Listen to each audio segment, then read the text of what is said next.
in the time that they're spending. Perfect. Just getting the recording going so that it's ready when we are. Okay. Okay. So, yeah, just for those of us who have just joined in, we are recording tonight's session. And the reason for that is in case somebody wanted to come out this evening and they couldn't make it, we're going to be posting this video online on our Draper Trail project page, and I'll share some information about that in a minute or two here. But the video of tonight's session will be posted online there, so you can watch it later. And there will be like a survey and some other feedback tools online, so you can watch the video first and then share your feedback afterwards if you like. And that will just keep you sort of informed about the project. But I feel like it's a good time to start now that we've announced that we're recording. My name is Will Collins, and I am a public engagement strategist for the municipality. And before we really get into things, I just want to acknowledge that we are on Treaty 8 territory, and this is where we live, learn, work, and play. And this is the traditional territory of the Cree and the Dene people, and also the unceded territory of the Métis. I also know that we have some people joining us from other territories around the province, so thank you for joining us as well. Everyone is welcome, and thank you for coming. We appreciate you taking time out of your night to join us. So, like I said, my name is Will Collins, and I work in public engagement for the municipality. We have a few other municipal employees with us here tonight. Also joining us is Autumn Powell, and Autumn is the project manager for the Draper Trail Feasibility Study. We have Coralie also, who's here. She's from the Indigenous and Rural Relations Department. And we also have a few folks from us joining us from the EDS group. They are the consultants sort of running this engagement, or the engagement, as well as the feasibility study. A few notes, I guess I want to just point out before we really get into things here. We just opened up a survey online. So if you didn't have a chance to attend this meeting and you're watching the recording, I'm going to share a little link in the chat here, which is for the project page. And if you've never visited, it's Participate with Buffalo, and the URL is rmwb.ca/participate. And you can go onto that website and see a various number of different municipal engagement projects. And the Draper Trail Feasibility Study is just one of those projects. I encourage you to go online. There is a survey that you can do and share your feedback. You can read a little bit more about this project. There is a couple of really fun tools on here. One is just an ideas a panel where you can share your ideas about what you would like to see on the Draper Trail.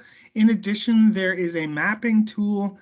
And basically, if you click on that, you can scroll down near the bottom and click on the mapping tool, and it will open a map up of the Draper Trail project area. And you can actually point out hotspots or opportunities, and just tell us a little bit more about what you think about these projects. The survey just opened up before we started tonight, so you might be one of the first to join in and do the survey, so congratulations. In addition, I want to just let you know that this survey is going to be open until December 19th. We wanted to make sure that people have a bit of time to review the information, digest the information, and share feedback. And I also recognize, as we approach the holiday season, lots of things going on, and you may not have had a chance to join us on December 5th for this virtual engagement session. So having said that, I'm going to stop rambling now, and I'm going to pass the virtual microphone over to John and Cassandra from EDS Group and let them take over the show. Thanks again for joining, everyone. Perfect. Thank you so much, Will. So my name is Cassandra Delacqua, and I am with EDS Group. And John Bushko is here with me today. He'll be helping throughout the presentation. If anyone has any raised hands or anything, he'll be the one calling on you throughout. If you have any questions at any time, please raise your hand. And thank you again for taking time out this evening to meet with us and talk about the Draper Trail Feasibility Study project. So as Will mentioned, the session's being recorded. So a little bit of a session summary. So first, we're going to start with some introductions and methods to ease participation.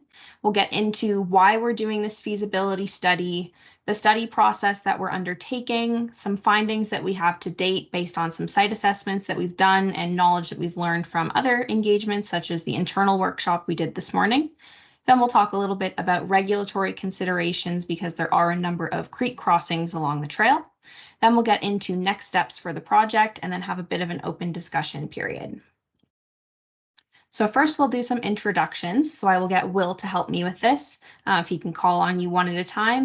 And we're just looking for who you are here today, if you're representing any sort of group, anything that would make it easier for you to participate today. So if you want everyone to speak loudly and clearly, if you're uncomfortable using the raise hand feature and you just want me to pause and ask if there's questions at any time, anything like that that would help with your participation today, we'd like to know. And if there's any topics that weren't listed in that summary I just went through that you want to make sure we discuss today, now's the time to let us know. Great, thank you, Cassandra. And I guess I mentioned Autumn earlier, but I'll let Autumn introduce herself real quick here. Sure. Hi, I'm Autumn Powell. I work for the RMWB Parks Department, and I'm the project manager for this project. So I'm the who's listening on the participate page, and really looking forward to hearing what everybody has to say today. Thanks. Great, thanks, Autumn. So John is also joining us, and I'm sure he'll jump in here and give himself a little bit of an introduction if you'd like, John. Yeah, sounds great. I'm John Butchko. I'm a landscape architect with EDS Group. I work with Cassandra on this project. Her and I were sharing responsibilities on a site assessment, and I'm just helping manage things on our end. She's doing all the hard work and making me look really good. So you'll hear from Cassandra mostly tonight. I may jump in on some technical stuff if needed. But thank you, everybody, for your time in an evening. Thanks, John. Okay, we do have a few other folks joining us this evening, but I wanted to just introduce the project team first. Anyone else who's here joining us, if you want to introduce yourself, this is strictly voluntary. You don't necessarily have to at all, and that's totally okay. I just want to invite the opportunity of anyone else who may want to introduce themselves. Okay, and I see Daniel has his hand raised, so Daniel, go ahead. Hi, good evening. My name is Daniel. Just joining in tonight to represent the Snowdrifter Snowmobile Club in town. Until the Draper Trail was closed, we were maintaining it for the winter season, and curious to see how this will unfold and what's going to happen to it. Great, thank you, Daniel. Appreciate that. Anyone else? Again, just voluntary. You don't have to introduce yourself if you don't like to. Okay, and seeing no additional takers, that's totally fine. And I'll pass the virtual mic again over to Cassandra. Thanks. Perfect. Thank you, Will. So a little bit about the project today. So Draper Trail was formerly significantly along the CN rail line that connects the rural RMWB communities of Draper and Sapray Creek. In 2019, the RMWB Parks Master Plan identified improvements to this trail as a priority for the Draper area. So the overarching goals of the project are to determine the vision for its future use through public engagement sessions such as this and the Participate Wood Buffalo page, and to conduct a thorough review of the existing trail and determine the feasibility of certain enhancements to it. So why a feasibility study? So Investopedia defines a feasibility study as a detailed analysis that considers all of the critical aspects of a proposed project in order to determine the likelihood of its succeeding. So we're not coming in and designing the trail. We're coming in to see what people want to see on the trail, the impacts of those decisions, the costs and benefits of them, and then determining what exactly is practical to undertake. Looking at the project principles for this one, the main kind of goals that we want to achieve, the main drivers of the project are meeting the needs of the RMWB and its residents, increasing public safety along the trail, promoting the trail as a multi-use recreation corridor, and supporting the types of recreation that residents do want to see on the trail, modernizing the system, so that could be including signage, improving the trails and designated areas along the trail, and any amenities along the trail. So we like to align the types of users against the environmental values and cost implications that they may have. So making sure that everything that we're suggesting has an environmental ethic in mind, and we're keeping in mind that the feasibility of it, the cost of things, and making sure that the goals we're setting are attainable. So the process for this study, so far we've gone out and we've done some assessment of existing conditions of the trail. And today we had an internal staff workshop, and tonight we have our initial stakeholder and public workshop. Then we have online public engagement using that Participate Wood Buffalo platform that Will mentioned earlier. Following that kind of initial round of engagement, we're getting into the creation of that draft report and kind of making some initial recommendations. Following that, we will have a follow-up workshop with residents and stakeholders to review that draft document and get some more feedback. And we will develop a what we heard report that kind of summarizes all of the engagement that we've heard thus far. And following that, we'll be finalizing the report, and it will outline the feasibility of various improvements that could occur along the trail. So far, as I said, we've conducted several site assessments and surveys. We've conducted a recreational assessment. We've had some geotechnical testing completed, as well as a civil engineering assessment, just so we can really understand the trail in its current state. So we investigated trail alignments that exist, erosion and drainage concerns, creek crossing locations, and logistics of those crossings, any sensitive species that we may have come across, and kind of how that would influence trail design in the future, and any potential conflicts that we see on the trail. So our site investigation, I'm going to go through a few pictures here of kind of the overall character of the trail, because it does change quite significantly as you travel along. So in some cases, conditions of the trail are really good. It's a compacted gravel or dirt trail in really nice condition. Vegetation isn't overly grown over the trail, and it's pretty passable for all types of recreation. Then there's sections like this where there's some overland flow on the trail, which does definitely impede travel along the trail. Might be fun for OHVs, but maybe not if you're walking along the trail. So there's areas of some drainage concerns such as this. There are 5 creek crossings along the trail, and this is just an example of one. There's some old kind of abutments and structures that are still in the river from previous crossings that were in place, but those are long gone, and now there's just some structure remaining. So we're looking at the feasibility of different types of crossings in these locations. That's just a further away picture of that crossing. You can see in some locations, these crossings are quite wide, and the water level varies quite drastically throughout the year. Then there's lots of locations where the trail kind of splits in different directions, and this is typically to avoid some sort of obstacle, whether it's significant rutting in the trail, water on the trail, but there's definitely a lot of these desire paths that kind of meander in and around the main trail alignment. This is just an aerial shot of what we're talking about there, and the trail kind of going off in different directions to avoid an obstacle, such as this. And this is coming to a creek crossing seen from above, and you can see there's kind of multiple trails converging at this crossing. Then there's some issues like this where we have existing culverts that are in a state of disrepair and requiring some attention.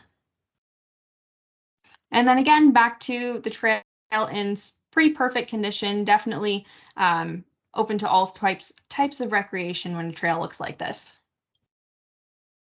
And there is an uncontrolled road crossing in this location as well. There's no kind of signage or anything indicating that the trail crosses a road in this location. Something to definitely note if this were to be more of a formalized recreation corridor. There's some signage along the trails, such as this. This is an old Snowdrifters Club sign we can see here, just noting that there is some sort of conflict with highway vehicles misusing these trails.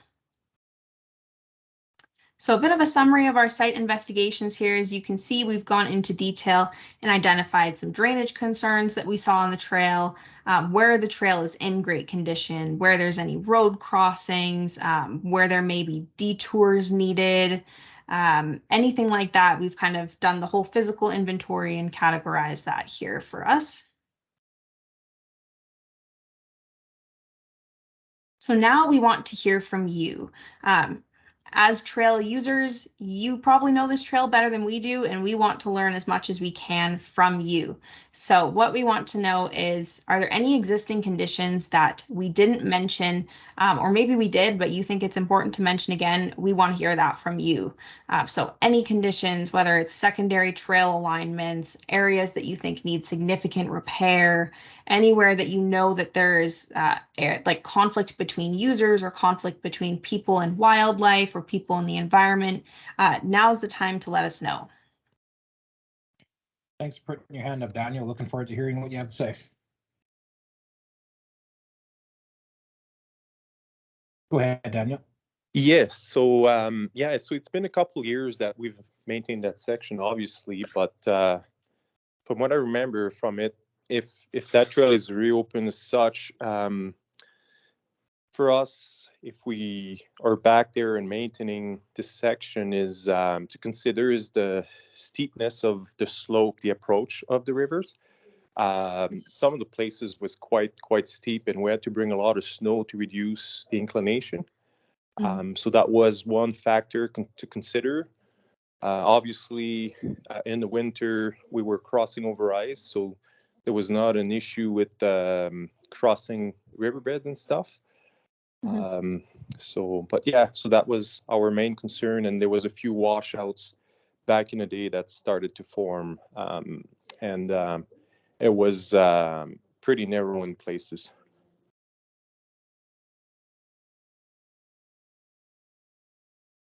Thanks, Daniel. Anybody else with any comments on the site, on what we know about the site, about the history of it?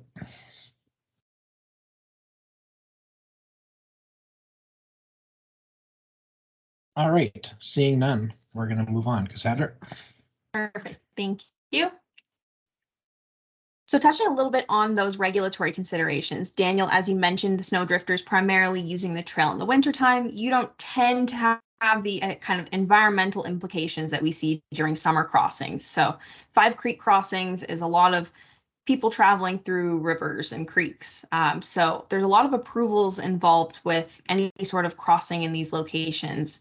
And Alberta Environment and Parks, Department of Agriculture and Forestry, the Fisheries Act are just a few of these regulatory considerations that have to be taken into account when we are looking at the feasibility of these crossings. There's also a significant cost difference with any sort of a crossing like this, whether it's for people in OHVs or it's an emergency egress route. So we'll look at that on the next slide. And we also really have to keep in mind the environmental impacts of these crossings, whether they're fish-bearing creeks or not, there will be impact on that water body. So as I mentioned, there are a number of different types of crossings that could be implemented on this trail, from the top middle image being an extremely rustic option that's for pedestrians and OHVs, to the top right image, which would be for an egress road, emergency vehicles using this trail as a secondary access route into and out of the urban center. So there's a lot of considerations that are going to be looked at when we're going through the feasibility study and thinking about the cost and environmental implications of these types of crossings. So our next activity question for you, we'll start with, what do you currently use Draper Trail for, and what do you hope to be able to use Draper Trail for in the future?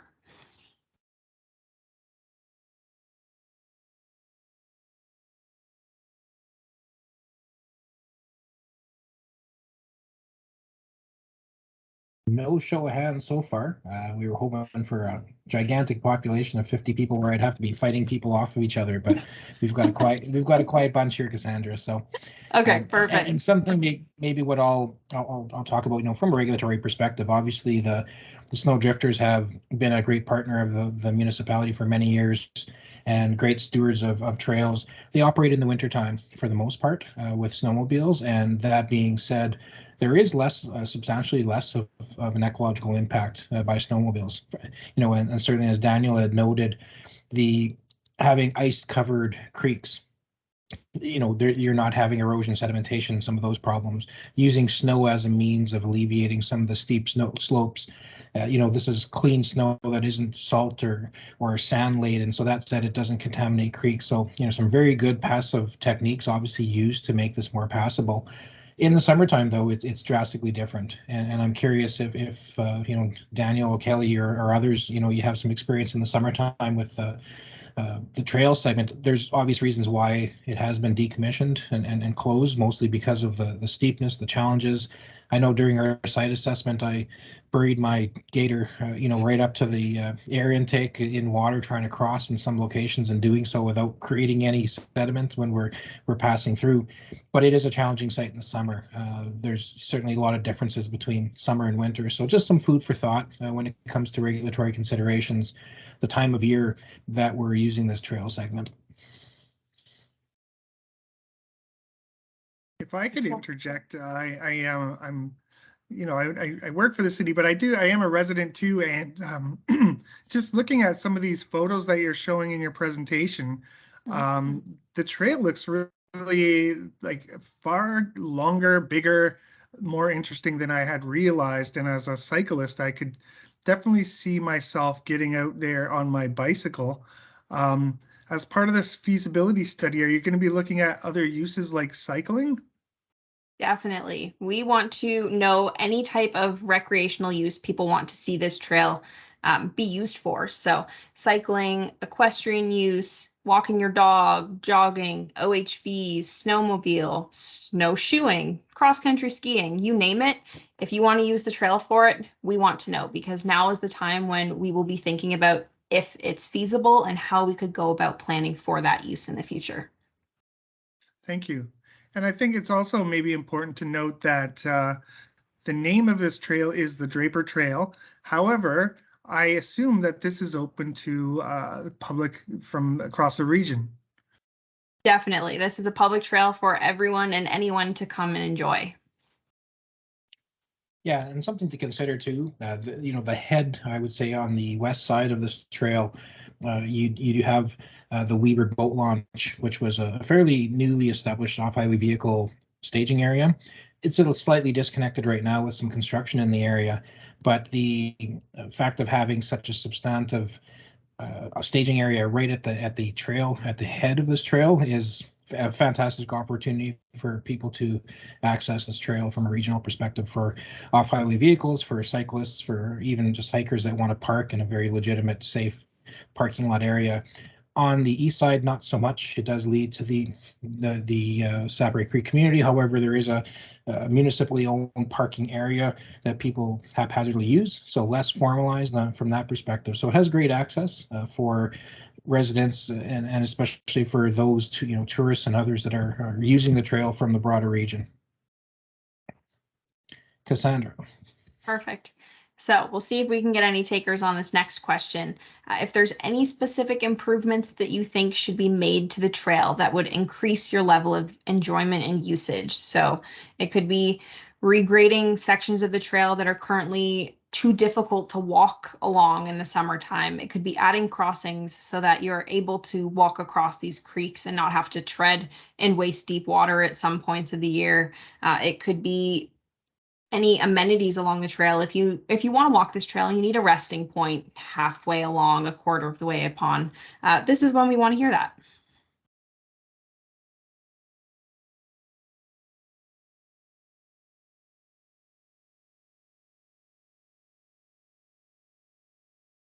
I think I hear some crickets chirping here. They might be crickets that are along the trail.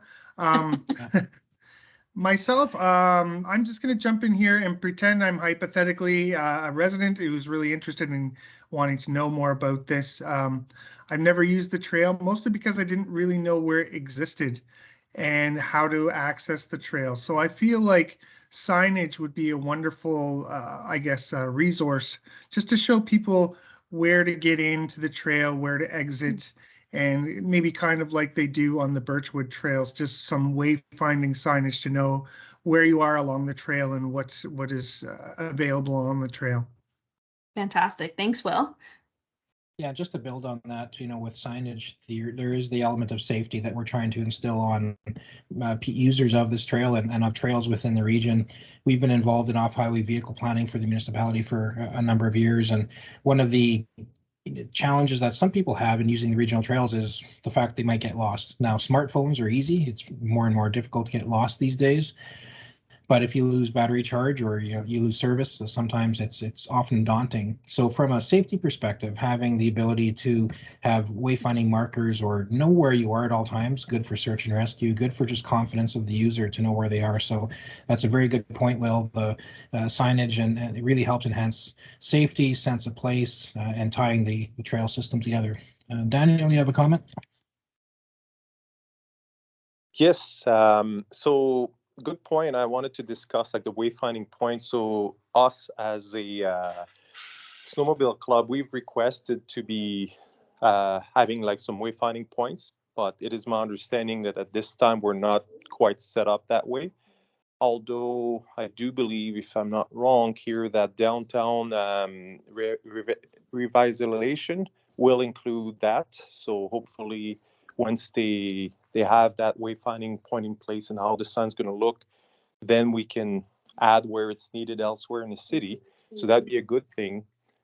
Something to keep in mind, old notes from the past. So for us, we were maintaining in winter, like from fall till March, mid-March, and then we were not there from mid-March till the following November.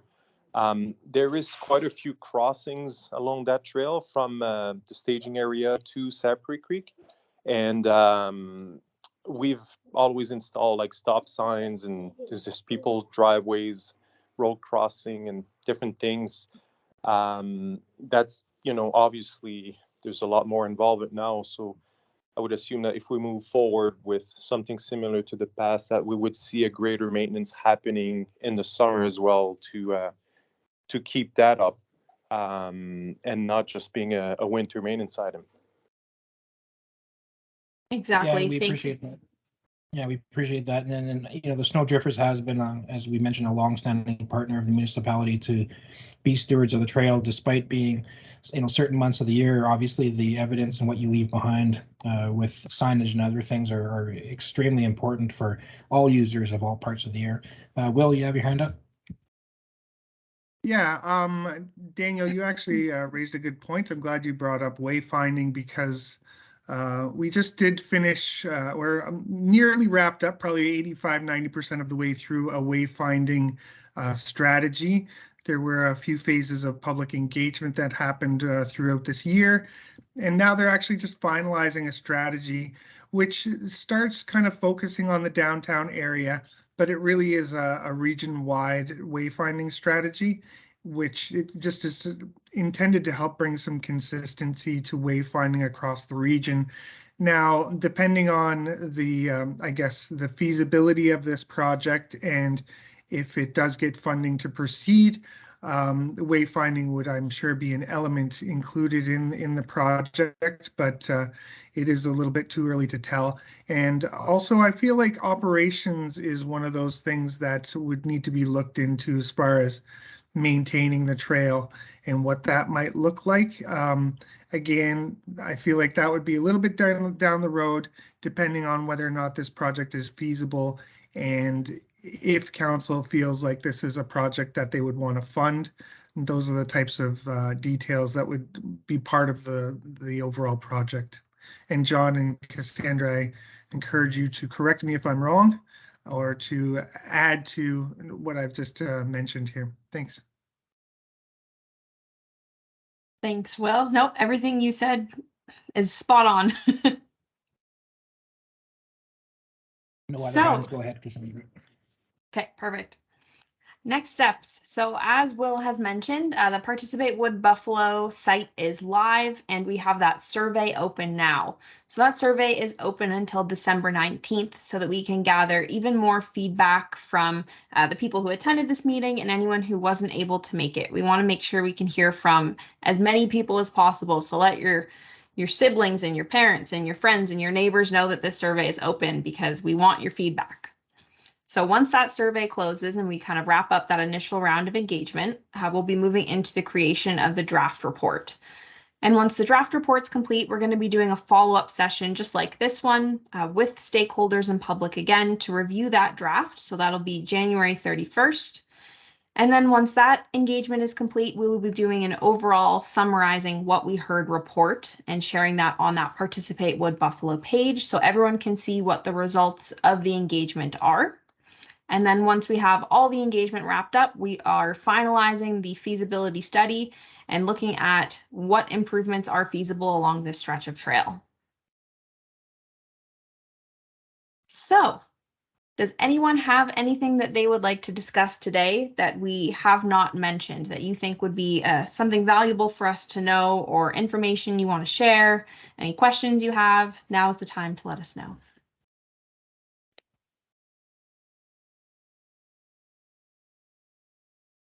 All right, Daniel, you're first up. Yes, so just in the idea as well, I thought that in the past it was multi-use and it worked quite great. Just something to keep in mind that if it stays the same and that we do have horses or people walking and stuff like that. So I know with horses that usually people are keeping them near environment of sleds and quads, so they're used to it. So they're not jumping when you know, they hear the sound of an engine.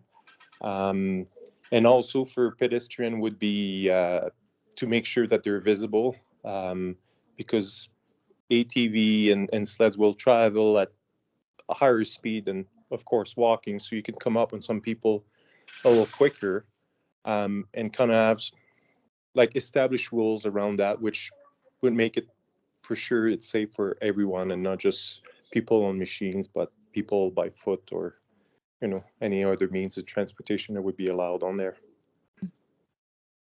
Sorry, that's a great point. And oftentimes one of the things we forget is many people who are avid walkers will throw headphones on and to enjoy music or a book or whatever it is as they walk, which isn't really compatible with hearing a off-highway vehicle screaming from behind or from ahead. So something else to consider, the etiquette of trails, of multi-use trails, is extremely important, and to avert any of these safety conflicts. So apart from that, you know, you bring up something, you know, conflicts between users or potential conflicts. The fact that most equine users, they have horses who are quite good around, you know, engines whipping by.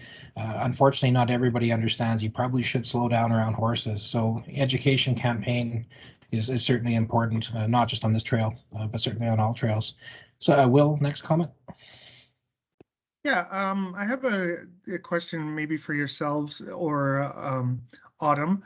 As this is the feasibility stage of the project, maybe if you could just give a really quick high level, I guess, overview of what happens after a project is sort of deemed feasible. If we say, okay, we've done the study, it looks like this is something that we can do, and it's feasible. What happens next? I can Maybe I'll speak to let that. Autumn jump in. Yeah, for sure. Yeah. From an RMWB perspective, so our good friends at EDS will help us determine what is feasible, if anything, on this trail. Usually what happens is they'll give something short term, something medium term, something long term. We'll also find out specific dollar amounts that go along with these options. There may be more than one option. And then as an administration, we approve the study, and then we present it to see if council approves any additional budget for the project. So this initial feasibility study was a capital project approved by council, and then we would see if they would approve any design. So we would go into detailed design and then construction if if council sees fit. Okay. And then let's just imagine that this project is feasible. We've got a couple of, I guess, targets for what you could do. And then let's say you present that to council and council says, yes, we approve this and we approve your budget request. How long does it take to develop something like this? Yeah, also a good question. So we usually start budget season, well, we just wrapped it just very recently here. So we start looking at those projects in the summer or before that. We have a pretty good idea. And those kind of go through the different stages of management, and at the end we find something that's good for the community and also fiscally responsible. But yeah, so it can be once budget's approved, that's this time we see budget come out in the new year, and then we start our project planning and awarding to consultants and contractors. So we've already kind of been working on it for a year before you see it. Any shovels hit the ground usually. Thanks, Autumn. And then, of course, there's the actual construction process itself, which can take depending on the scale of the project, could take a couple of construction seasons, or maybe if there's some quick wins, maybe even within a single construction season. But I guess the point is that we're in the early stages of looking at this project, and it's going to take a couple years to really get anything up and going, should the feasibility study say that there's something that we could potentially do here. So I guess I just wanted to reiterate that. Thank you. Thanks, Will. Okay. So that concludes our presentation tonight. I just want to take a minute to thank those of you who were able to join us and share your input. And for those of you who weren't able to make it and take the time to watch this recording, I want to thank you as well. And if you can get on that Participate Wood Buffalo page, complete the survey, use the mapping tool, share your ideas. We would love to hear what you have to say. And I will pass it back to Autumn to wrap up. Yeah, I'd just like to thank everybody for coming, taking time out of your busy schedules to come here and provide some good feedback for us. I'd also like to thank EDS, John and Cassandra, for all the hard work that they've already put into this project, with more to come. And of course, Will, for helping us set up this engagement. Yeah, and thanks everybody for coming. Guess we'll get to end a little earlier than expected, but that's okay. Awesome. Any last words, Will? Yeah, just a quick note that if it is, in fact, before the deadline for this survey, which is December 19th, I encourage you to share with your neighbors, your friends, your colleagues, anyone who you think might be interested in this project. We'd love to hear from anyone and everyone to make sure we get really well-rounded feedback so that we're getting a broad perspective and can make this an inclusive project as possible. So thank you, everyone. Have a good evening. Thanks so much. Have a great night. Bye, guys. Right now. Okay, see you guys. Thank you.